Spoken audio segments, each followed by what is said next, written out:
बाबरी मस्जिद की जगह राम मंदिर की तामीर 1857 जो है 1857 से पहले कभी इधर नमाज पढ़ी गई थी कि नहीं, मगर हमें यह पता है कि हिंदू इधर जरूर वर्शिप करते थे, क्योंकि लोग क्लेम कर रहे थे कि वो रामलला का जन्म स्थान है। तो अब दुनिया जो है इट डिजर्व्स टू नो, अगर सचमुच वो राम जन्म स्थान था, हर हिंदू को, हर हिंदुस्तानी को पता है कि वो राम जन्म स्थान था, तो जाहिर बात है कि ये सच्चाई को आना, बाहर आना बहुत जरूरी था। मैं बल्कि ये कहता हूं कि कॉलोनी वो जो इन्वेजन यहाँ पे होते रहे, इन्वेडर्स और कॉलोनियलिज्म का बदला अब लेने के लिए भारत तैयार हो चुका है, मैच्योर हो चुका है। ये मानना होगा मैं इस वक्त। अब इनॉग्रेशन दूर कितना रह गया है, तकरीबन 1 महीना बाकी है, एक भव्य राम मंदिर सबका इंतजार कर रहा है। After all it is a matter of birth place of Shri Ram and it is a matter of faith और आस्था। यहाँ से अगर 15 मिनट में आपकी गाड़ी में बैठूं या 20 मिनट, तो हम जिस मुल्क में जाएंगे वहाँ पर 400 यूनिट पता कितने का है? 4.5 रुपए का। तो यहाँ कितने का है? यहाँ तो 8 रुपए का इजाफा हो रहा है। कितने का है भाई बता दो? 50 रुपए का, 56 रुपए का पहले ऑलरेडी। पाकिस्तान के लोगों को हिस्ट्री नहीं पता है।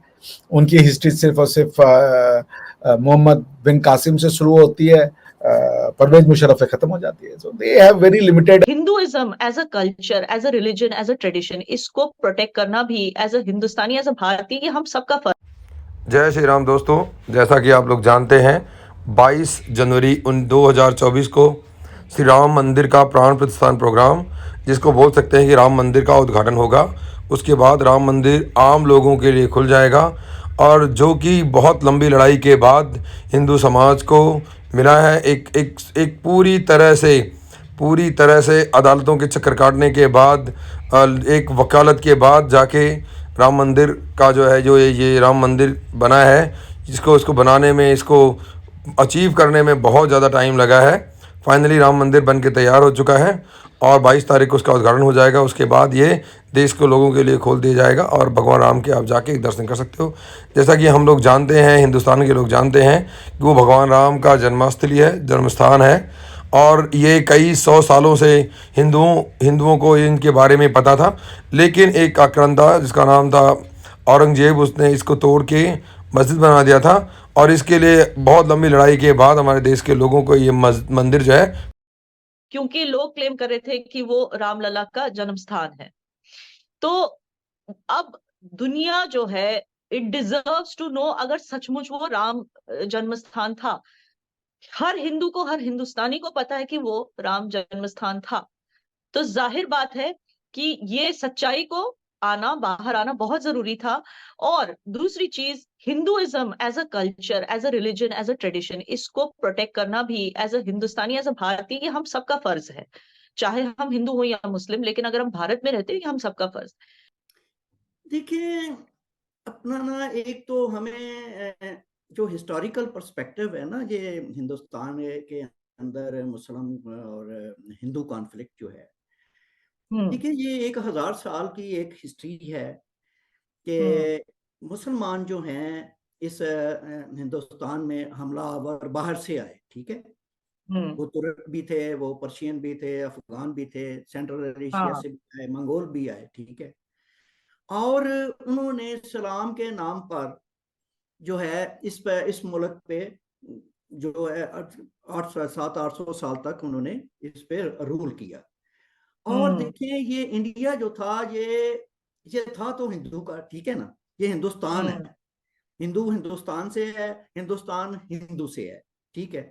और उन्होंने ये 800 साल मुसलमानों की एक तरह से गुलामी जो है वो कबूल कर ली, या उस गुलामी में इन्होंने वक्त गुजारा अपना, ठीक है। अब वहां पे होता ये है कि उन मुसलमानों की वजह से जो फॉरनर थे, गैर मुल्की थे, और वह हमलावर थे, वो जो है वो कुछ मुसलमान साथ ले आए, और कुछ मुसलमान जो इंडिजीनियस लोग थे हिंदुस्तान के, वो शायद कन्वर्ट हो गए, ठीक है। उनमें आपके भी माँ बाप हो सकते हैं, मेरे भी हो सकते हैं। अच्छा, अब ये जो 1000 साल का ये कॉन्फ्लिक्ट है कि वो मास्टर रहे, ये गुलाम रहे, हाँ। देखिए, और उसके बाद क्या होता है कि एक नया दौर और जमाना आता है, ठीक है, हमारी ये 20वीं सदी आ जाती है, वर्ल्ड वार 2 हो जाती है, और उसमें सारी दुनिया जो है वो बदल जाती है। दुनिया का अंदाज़े हुक्मरानी बदल जाता है, रियासतों की जो कफियत है वो चेंज हो जाती है। अब नेशन स्टेट्स बनती हैं, कॉलोनियलिज्म का खात्मा होता है, ठीक है, सारी दुनिया की कौमें एज ए नेशन वो उनको आज़ाद कर दिया जाता है। अब देखें कि फिर हमारे यहाँ पार्टीशन होती है, हम ये क्लेम करते हैं मुसलमान जो है कि वो जब ये दौर आता है जहाँ अब नो मोर इस्लामिक रूल ओवर इंडिया, ठीक है, 800 साल तो हमने मजे से गुजारा, यहाँ पे हुक्मरानी की, ठीक है, और जब यूनाइटेड और इकट्ठे रहने का वक्त आया तो हम मुसलमानों ने इंडिया में कहा कि भाई हम तो हम और हिंदू दो अलग अलग नेशन है और हम इकट्ठे नहीं रह सकते। 800 साल तक या 1000 साल तक हमें ये बात याद नहीं आई कि हम तो इकट्ठे रह ही नहीं सकते, हम तो एक कौम ही नहीं है, ठीक है, ठीक है, तारीख को अनडू तो नहीं किया जा सकता, लेकिन हम एज ए बीइंग मुसलमान हमें एक्सेप्ट करना चाहिए कि ये सब कुछ हुआ था, ये इंडिया था, यहाँ टेम्पल्स थे, टेम्पल्स गिराए भी गए होंगे, उनकी जगह मस्जिदें भी बनाई गई होंगी। ये सिर्फ देखें, ये सिर्फ इंडिया में नहीं हुआ या नहीं हो रहा, ये पूरी इंसानी हिस्ट्री में हुआ है। प्रश्न ये है कि अयोध्या में करीबन 100 के आसपास मस्जिदें थीं, सिर्फ बाबरी मस्जिद क्यों तोड़ी गई? पूरे भारत में हजारों लाखों मस्जिदें होंगी और मैं तो जानता हूं कि मस्जिदें कहीं भी खड़ी हो जाती हैं, तो सिर्फ बाबरी मस्जिद क्यों तोड़ी गई? हिंदुस्तान की आइडेंटिटी के ऊपर एक बदनुमा दाग था और हिंदुस्तान किसी धर्म का, मैं जानता हूं इंडियंस जो है वो सबसे प्यार करते हैं, हिंदू मुस्लिम सिख ईसाई सबसे प्यार करते हैं, और जो एक सच्चा मुसलमान है वो तो खुद भी कहता है कि मस्जिद किसी भी विवादित जगह पे नहीं हो सकती, किसी का पूजा स्थल तोड़ करके मस्जिद बना लेना ये तो ठीक बात नहीं है। राम, प्रभु राम भारत की आस्था है, चेतना है, जैसे मक्का सऊदी अरेबिया और इस्लाम की आस्था और चेतना है, सेम वे भाई हमारी आस्था का केंद्र है भगवान राम, ठीक है ना। सो अब ये कहना कि मस्जिद बना दी, ये बना दी, इस पे क्या कहा जाए?